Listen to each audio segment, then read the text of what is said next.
Kembali bersama kami pemirsa jelang mudik Lebaran tahun ini kasus COVID-19 perlahan merangkak naik dalam beberapa pekan terakhir. Tren kenaikan kasus tercatat di Jawa dan Bali.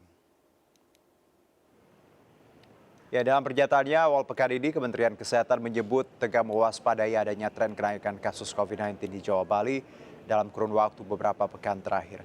Meski begitu, angka ini masih jauh jika dibandingkan pada puncak kasus Omikron.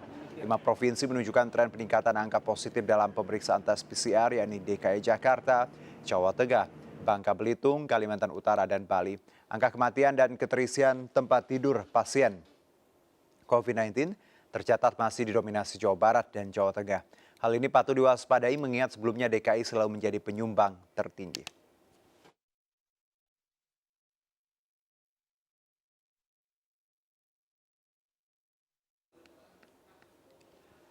Ya, dan pemirsa, untuk membahas ini kita akan berbincang dengan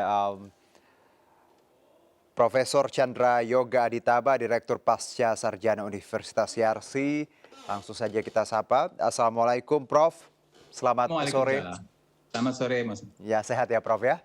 Alhamdulillah. Saya sebelum kita ngobrol sudah dapat broadcast dari Prof beberapa waktu yang lalu terkait antisipasi jelang mudik ini. Dan ini sesuai yang perkiraan juga ya Prof, bahwa kenaikan kasus mungkin akan mengiringi dengan adanya pelonggaran terkait mudik. Dari Anda dulu Prof, secara general melihat angka ini naik tapi tidak signifikan, masih aman seperti itu?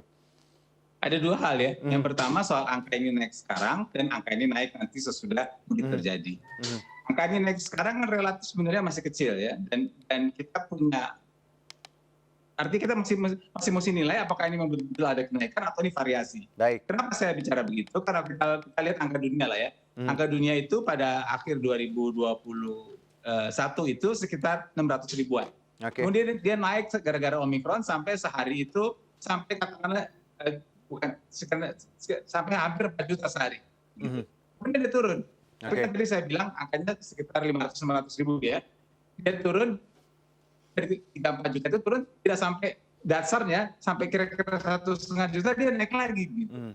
Nah, cuma naik lagi ini hanya berlaku 2 minggu, 3 minggu, sampai 2 juta turun lagi. Jadi kalau sekarang ada kenaikan, harus waspada jelas begitu. Tapi ini belum tentu bahwa dia akan naik terus sampai ke mudik, itu cerita yang lain. Nah, untuk itu anjuran saya sih memang, karena sekarang ada kenaikan sedikit, ada 3 hal. Nomor 1, kenaikan ini masih mungkin variasi. Seperti saya sampaikan contoh dunia tadi, turun, naik, turun lagi begitu. Yang kedua, tapi bagaimanapun jumlah tes harus kita tingkatkan supaya kita tahu persis bagaimana keadaan sebenarnya di lapangan. Karena kalau cuma tes terbatas kan kita tidak tahu apakah naik turun ini hanya variasi saja atau jumlah tes itu harus ditingkatkan. Baik jumlah tes yang PCR-nya maupun juga kalau sebaiknya juga jumlah whole genome sequencing, karena kan kita tahu bahwa yang dikhawatirkan bukan hanya pengumpulan orang, tapi juga kalau ada varian baru.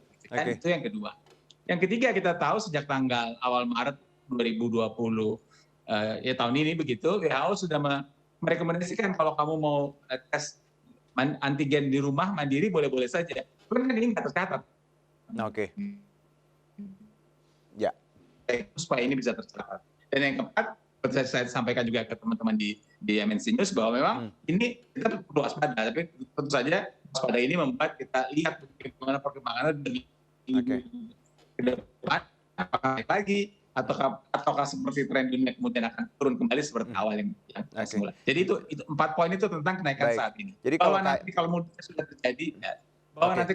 terjadi, kalau benar 9 juta orang mudik ada kenaikan lagi, itu bisa merupakan hal yang terpisah dari kenaikan yang ada sekarang. Oke, jadi kenaikan yang sekarang terpisah ya Prof dengan wacana atau plan mudik ini ya, kemungkinan ya.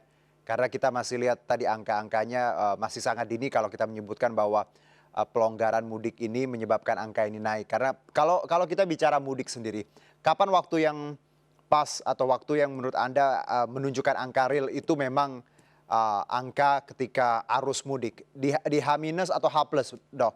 Nggak, Prof?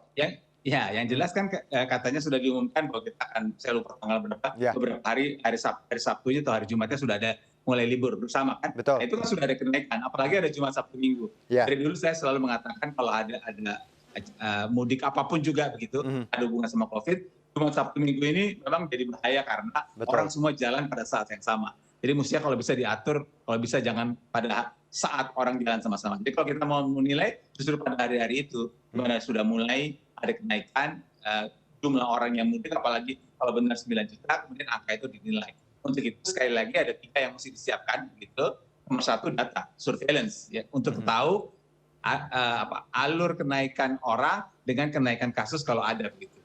Kemudian yang kedua mau tidak mau kan akan ada kenaikan kasus memang, walaupun mudah-mudahan tidak terlalu tinggi seperti yang lalu, sehingga menurut saya sih dari sekarang pelayanan kesehatan juga bagus kalau sudah mulai disiapkan.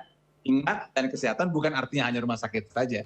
Jadi mulai pelayanan kesehatan primer, sekunder, dan rumah sakitnya, dan juga sistem rujukannya begitu. Sementara untuk kita, anggota masyarakat yang mau mudik, saya sih nggak mudik ya, karena saya nggak punya kampung lagi begitu ya. Tapi untuk mereka yang mau mudik, ya bagaimanapun protokol kesehatan, masker, ini saya senang nih pas layar sekarang maskernya dipakai, tapi barusan yang sebelum ini layar maskernya turun ya. Jadi masker tetap harus menjadi perhatian selain mencuci tangan dan sebagainya. Oke, jadi memang pelonggaran ini harus memang tadi ya Prof diikuti dengan kedisiplinan kita untuk tetap prokes ya Prof, walaupun tadi angka ya tidak mengkhawatirkan, tapi tetap ancaman harus kita waspadai ya Prof ya. Ya, jadi waspada itu barang yang penting. Baik, Prof, kalau dari Jawa Bali sendiri merupakan penyumbang kasus tertinggi, tapi menarik adalah ada nama Bangka Belitung dan Kalimantan Utara di antara 5 provinsi penyumbang kasus tertinggi akhir-akhir ini. Mengapa ini bisa ada Bangka Belitung dan Kalimantan Utara yang jarang kita dapati sebelum-sebelumnya, Prof?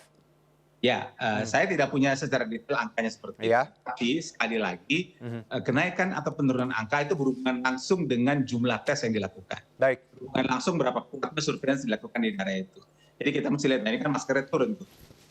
Mas itu kan yang baju merah. Jadi, dan untuk itu memang harus dilihat tren. Kita harus lihat tren mingguan, bagaimana apakah tren mingguan di provinsi-provinsi itu naik terus atau tidak. Itu harus data tidak boleh dilihat data harian. Juga tidak bisa dilihat dari data 1 minggu saja. Harus ada tren mingguan sebelum kita menyatakan ada kenaikan atau tidak ada kenaikan. Tapi bagaimanapun juga angka yang ada itu memberitahu kepada kita, mengingatkan lagi pada kita bahwa kita masih harus tetap waspada. Sangat waspada, apalagi dengan mudik yang akan dihadapi beberapa waktu ini.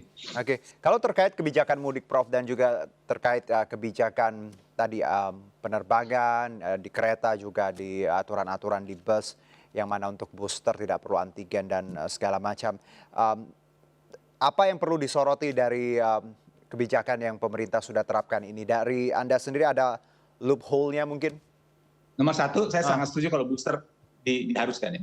Karena booster itu sangat membantu kita. Kita tahu sudah banyak negara yang menjalankan booster, bahkan beberapa negara sudah melakukan booster yang kedua. Betul. Karena booster yang pertama untuk saya, untuk wartawan juga sudah lebih dari 6 bulan yang lalu, mungkin bukan tidak mungkin perlu booster yang kedua. Jadi booster itu memang penting bukan karena aturan, booster itu penting untuk kita anggota masyarakat lebih terlindungi dan juga melindungi orang yang di kampung. Jadi jangan semuanya dilihat dari kacamata aturan, tapi dari kacamata perlindungan untuk diri sendiri. Itu pertama booster. Yang kedua memang sulit juga untuk, yang kedua yang kita bisa kendalikan, yang jelas bisa kita kendalikan, makanya saya tadi bilang masker adalah masker kita bisa kendalikan. Cuci tangan kita bisa kendalikan. Yang mungkin sulit adalah menghindari kerumunan, apalagi kalau di angkutan umum ya, artinya bus atau stasiun kereta api nantinya kita belum tahu bagaimana aturannya, tapi himbauannya adalah, ya bukan loophole, katakanlah himbauannya adalah bagaimanapun kerumunan ini harus dijaga seoptimal mungkin, mungkin tidak bisa maksimal. Saya ambil contoh, walaupun tentu contoh tidak bisa dipakai jadi patokan ya, saya kan sudah hampir 67 tahun. Baik. Prof? Mau mencoba mencari. Ya.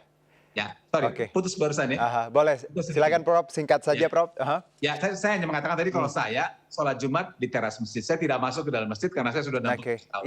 Contoh saja, kita menjaga diri kita sendiri. Bahwa kita punya pilihan ya Prof untuk bagaimana kita menjaga diri sendiri, dan kalau saya lihat tadi untuk bicara aturan seperti sholat Jumat, Prof punya pilihan bahwa untuk di teras. Saya pun ketika di tempat olahraga saya punya pilihan untuk tetap pakai masker walaupun di sekitar saya sudah acuh tak acuh. Tapi itu lagi, kita punya tanggung jawab untuk diri sendiri dan keluarga di rumah ya Prof ya. Terima kasih Prof atas waktu dan juga insight-nya. Selamat menjalankan ibadah puasa, sehat-sehat.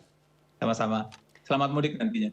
Terima kasih. Kami akan jeda terlebih dahulu, tetap di MNC News Now.